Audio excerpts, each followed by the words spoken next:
সবাইকে আমন্ত্রণ করে স্পোর্টস 24 আপনাদের সাথে আছি আমি শাফাত মিদুল। শিরোনাম শুনছিলেন, এবার বিস্তারিত। ভিগো ওয়্যারগার্ড প্রয়োজন মতো বাঁকানো যায়, অধিক চাপেও ভাঙে না।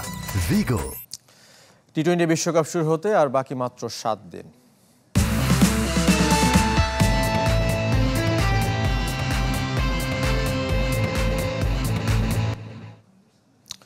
সময় থাকলেও বিশ্বকাপে স্কোয়াড পরিবর্তনের সুযোগ নেয়নি বিসিবি। যুক্তরাষ্ট্রের কাছে সিরিজ হারের পরও দলের উপর আস্থা রেখেছে নির্বাচক প্যানেল। তবে বিশ্বকাপের জন্য বিকল্প প্রস্তুত রাখার কথা জানিয়েছেন প্রধান নির্বাচক গাজী আশরাফ লিপু। বাংলাদেশ টাইগার্সে ক্যাম্পে ডাক পেয়েছেন মেহেদী মিরাজ, সাইফুদ্দিন, এনামুল বিজয়ের মতো ক্রিকেটাররা। রোববার মিরপুরে শুরু অনুশীলন। চিফ সিলেক্টরের ইয়েতে কাট করা আমাকে দাঁড় করেন না, অসুবিধা কি? না, এটা তো ডেফিনেটলি এটা আমাদের মধ্যে তো মন খারাপ সবারই। বাংলাদেশ দলের করুণ দশায় বিব্রত প্রধান নির্বাচক নিজেকেই কাঠগড়ায় দাঁড় করালেন। তবে আস্থা রেখেছেন সেই সব ক্রিকেটারদের উপরই। সময় থাকলেও বিশ্বকাপ স্কোয়াড পরিবর্তনের সুযোগ নেয়নি নির্বাচক প্যানেল। সহযোগী সদস্য যুক্তরাষ্ট্রের কাছে হারের পর ক্ষতবিক্ষত প্রধান নির্বাচকের হৃদয়। বিশ্বকাপের জন্য বিকল্প প্রস্তুত রাখতে বাংলাদেশ টাইগার্সের ক্যাম্পে মেহেদী মিরাজ, এনামুল বিজয়, পারভেজ ইমন, নুরুল হাসান, নাসুম, খালেদ আহমেদরা করবেন সাদা বলের অনুশীলন। স্কোয়াডে থাকলেও সন্তান সম্ভবা স্ত্রীর পাশে থাকতে ছুটি চেয়েছেন pace bowling allrounder Saifuddin. Injury থেকে সেরে ওঠার অপেক্ষায় স্পিনার তাইজুল ইসলাম।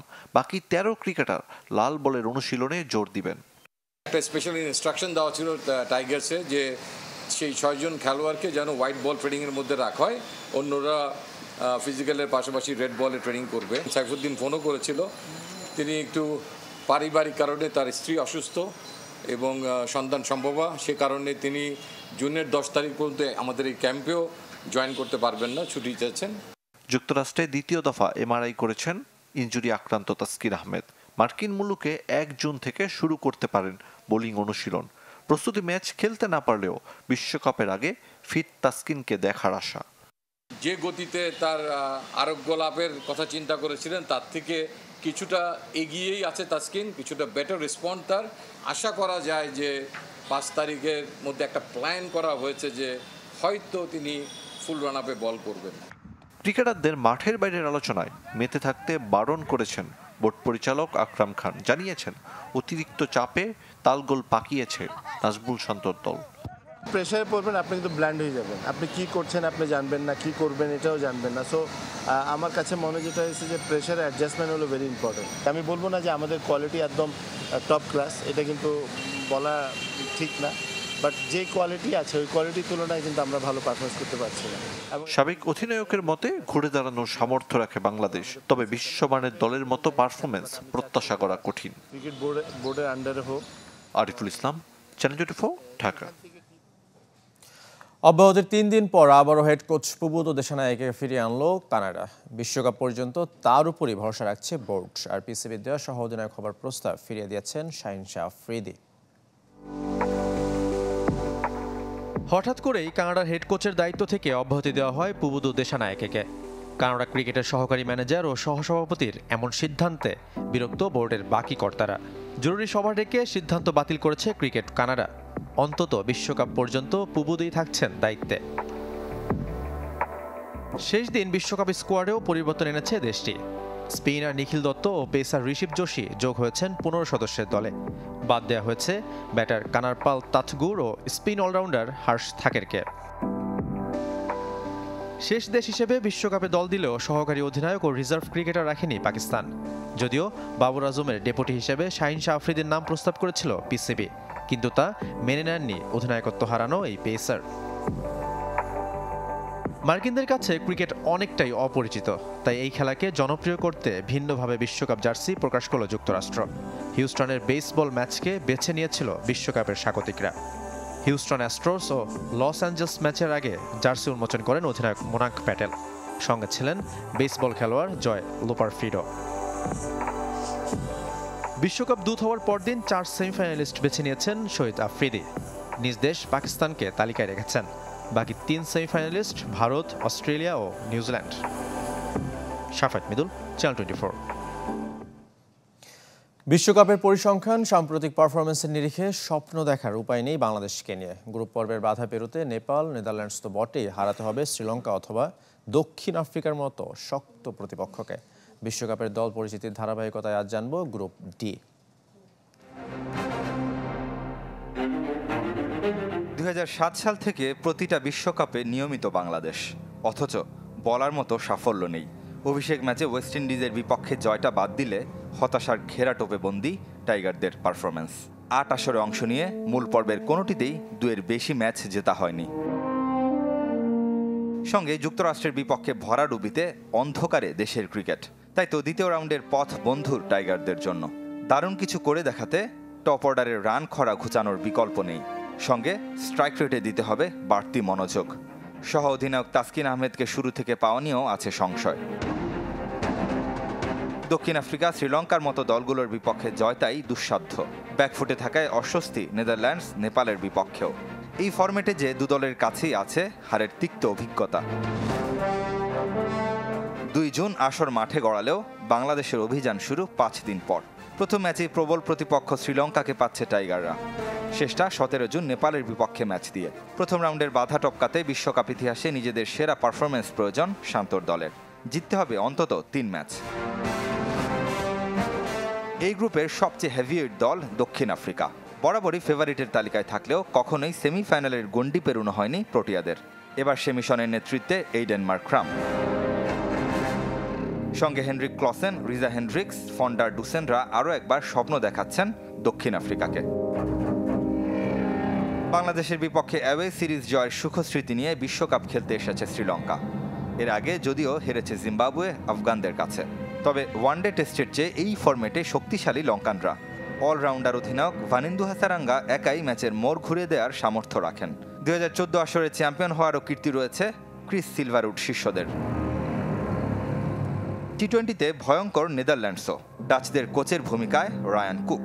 এই দক্ষিণ আফ্রিকান একসময় ছিলেন টাইগারদের fielding coach.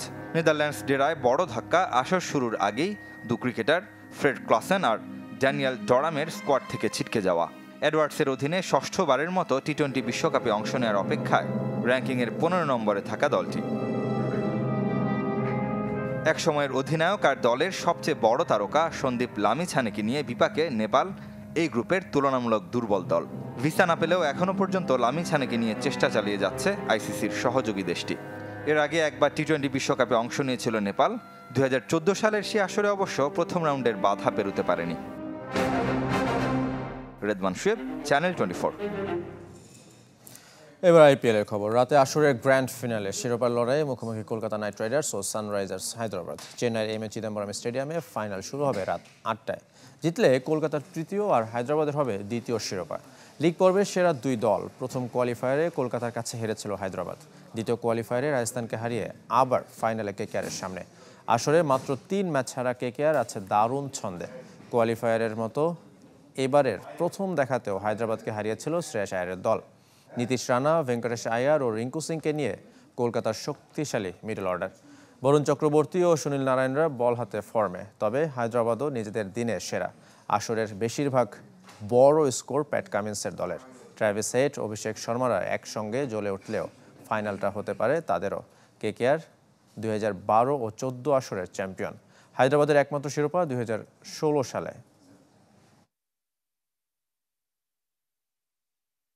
304 food grade stainless স্টিলে তৈরি, যা নিশ্চিত করে জংবিহীন সিঙ্কের আজীবন নিশ্চয়তা। আরএফএল কিচেন সিঙ্ক, স্বাস্থ্যকর কিচেনের চিরস্থায়ী সমাধান। এবার হকির খবর জানাবো। বড় শাস্তির সিদ্ধান্ত এলো নির্বাহী কমিটি থেকে। লিগে অনৈতিক আচরণ ও ফেডারেশন বিরোধী কর্মকাণ্ডে সক্রিয় থাকায় আজীবন নিষিদ্ধ 5 কর্মকর্তা। 12 ম্যাচ নিষিদ্ধ হয়েছেন রাসেল মাহমুদ জিমি। এবারে লিগে যুগ্ম চ্যাম্পিয়ন ঘোষণা করা হয়েছে আবাহনী ও মেরিনার ইয়াংসকে। মাঠের হকির গুরুত্বপূর্ণ সিদ্ধান্ত আবারও নির্বাহী কমিটির টেবিলে। প্রিমিয়ার লিগের শিরোপা নির্ধারণের জন্য আবাহনী ও মেরিনার ইয়াংসকে একাধিকবার প্লে অফ খেলার আমন্ত্রণ জানালেও তাদের রাজি করানো যায়নি। অবশেষে 2 ক্লাবকে যুগ্ম চ্যাম্পিয়ন ঘোষণা করল নির্বাহী কমিটি। দুটো টিমকে আমাদের যুগ্ম চ্যাম্পিয়নশিপ ঘোষণা করা হয়েছে আমাদের একত্রে। তবে শিরোপা নির্ধারণ ছাপিয়ে শনিবারের প্রায় 4 ঘন্টার সভা আলোচিত ভিন্ন কারণে। লিগ এবং লিগের বাইরে নানা কর্মকাণ্ডে শাস্তির মুখে একাধিক খেলোয়াড় কর্মকর্তা। ডিসিপ্লিনারির পর লিগ কমিটি পেরিয়ে নির্বাহী কমিটিতে পেল চূড়ান্ত অনুমোদন।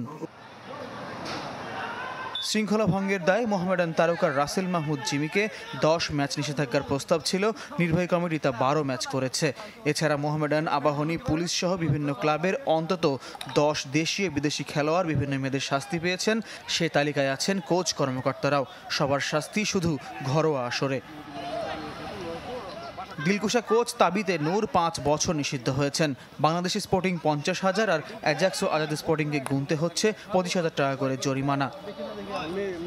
ফেডারেশনের যুগ্ম সম্পাদক হয়েও মাঠে মোহামেডানের পক্ষে অনৈতিক আচরণে আরিফুল হক প্রিন্সের উপর ক্ষুব্ধ নির্বাহী কমিটি। ক্লাব কর্মকর্তা হিসেবে তাকে আজীবন নিষিদ্ধের প্রস্তাব ছিল, সেটি অবশ্য 4 বছর করা হয়েছে। তবে আজীবন নিষিদ্ধ হয়েছেন 5 জন। জাতীয় দলের সাবেক কোচ এবং মোহামেডানের উপদেষ্টা কোচ গোবিনাথন কৃষ্ণমূর্তির সাথে মোহামেডান পরিচালক জামাল রানাও আজীবন নিষিদ্ধ। আর ফেডারেশন বিরোধী কর্মকাণ্ডে সম্পৃক্ত হওয়ায় সাজা 3 সংগঠকের। সাজেদ আদেল, তারেক আদেল এবং জহিরুল ইসলাম মিতুল সারা জীবন হকি কার্যক্রমে নিষিদ্ধ। স্ট্রিক্টলি আমরা বোঝাতে চাচ্ছি বাংলাদেশ হকি ফেডারেশন কোনো অনিয়মকে ছাড় দেবে না। আমরাও সামনে প্রতিজ্ঞাবদ্ধ। শনিবারের সভায় থাকতে পারেননি সভাপতি। সাজাপ্রাপ্তদের মধ্যে ছিলেন যুগ্ম সম্পাদক আরিফুল হক প্রিন্স। সবারই আপিলের সুযোগ আছে। Faizul Islam, channel 24, Dhaka. Bangladesh premier league ফুটবলের খবর শেষ হলো 17তম রাউন্ড। জিতেছে আবাহনী ও মোহামেডান। আবাহনী ডার্বিতে কর্নেলিয়াস স্টুয়ার্টের হ্যাটট্রিকে ঢাকার আকাশ নীলরা 3-2 গোলে হারিয়েছে চট্টগ্রামের প্রতিপক্ষকে। আর মোহামেডান 3-1 গোলে শেখ জামাল ধানমন্ডি ক্লাবকে হারিয়ে টিকে আছে রানার্স আপের দৌড়ে। গোপালগঞ্জের শেখ ফজলুল হক মনি স্টেডিয়ামে সুলেমান দিয়াবাতের জোড়া গোল করেন মোহামেডানের হয়ে, আরেকটি এমানুয়েল সান্ডের। জামালের হয়ে গোল মাহফুফ ইনজুরি সময়ের 4র্থ মিনিটে 1 গোল শোধ দেন। 17 গোল নিয়ে 2 নম্বরে দিয়াবাতে, 2 গোল বেশি আবাহনীর কর্নেলিয়াস স্টুয়ার্টের। আবাহনী ও মোহামেডান 2 দলের সমান 32 পয়েন্ট। শেষ রাউন্ডের ফলের উপর নির্ভর করছে রানার্স আপ। এদিকে শেখ রাসেলের কাছে 3-2 গোলে হেরে রেলিগেটেড হয়ে গেছে ব্রাদার্স ইউনিয়ন। কুলে স্পোর্টস 24 আরও একটা বিরতি নিচ্ছি, ফিরছি একটু পর। আজ শুরু হচ্ছে বঙ্গবন্ধু আন্তর্জাতিক কাবাডির 4র্থ আসর। উদ্বোধনী ম্যাচে স্বাগতিক বাংলাদেশ খেলবে দক্ষিণ কোরিয়ার বিপক্ষে। মিরপুরের শহীদ সোহরাওয়ার্দী ইনডোর স্টেডিয়ামে হবে খেলা। শনিবার 12 দলের অধিনায়কদের সামনে রেখে টুর্নামেন্টের ট্রফি উন্মোচন হয়েছে। ফেডারেশন সাধারণ সম্পাদক ও ডিএমপি কমিশনার হাবিবুর রহমান এ সময় উপস্থিত ছিলেন। গ্রুপ এতে রয়েছে Bangladesh, Nepal, Poland, Indonesia, Malaysia ও দক্ষিণ কোরিয়া।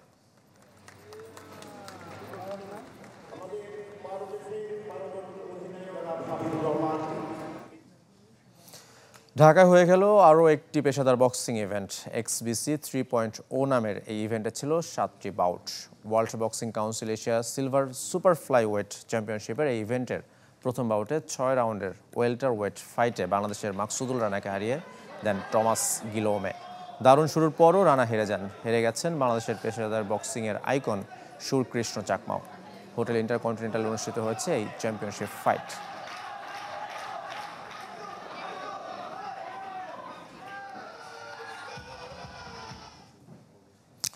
শেষ করবো কুলে স্পোর্টস 24 খেলা সব আপডেট ও রিপোর্টগুলোকে ভিজিট করুন facebook.com/sports24 টিম এই পেজে। ধন্যবাদ সঙ্গে থাকার জন্য।